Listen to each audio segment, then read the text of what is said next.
इतना दिन 24 साल में आप जो जीता, कौन वोट लेके जीता, कौन वोटर लिस्ट लेके जीता? बीजेपी सरकार।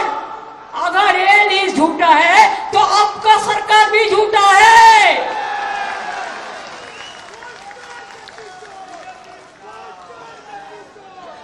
अगर ये न्यूज झूठा है तो आप लोग का कुर्सी भी झूठा है।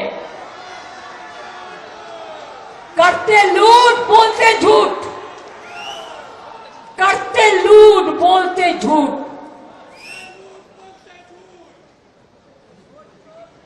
ये उसको चिढ़ा है। हर साल में कुछ ना कुछ करके दिखाना है भाई। क्या दिखाना है? एक दफा आया तो डिमोनेटाइजेशन कर दिया। रात 7:30 बजे मेरे को पास, मेरे को अभिषेक का माँ हमारे साथ रहता है, आया आके बोला दीदी क्या करेगा, ये तो पूरा नोट साहब बदल कर दिया, कल से मार्केट बदल जाएगा कैसे? तो मैंने सोचा ये तो डेंजरस बात बकवाई रहा है। मैं साथ में सबसे फास्ट मैंने इसको अपोज किया।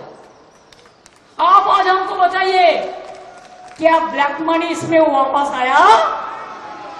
কোনো কালো টাকা ফিরে এসেছে? উপরন্ত গেছে। জনগণ লাইন দিয়ে 100 জনের মতো মানুষ মারা গেছে, তাদের জন্য কোনো শোক প্রস্তাব পর্যন্ত করেনি। নির্লজ্জ, বেহায়া, নির্লজ্জ, শরম होना चाहिए। ঘন্টার পর ঘন্টা দাঁড়িয়ে লাইনে সব নোটবন্দি।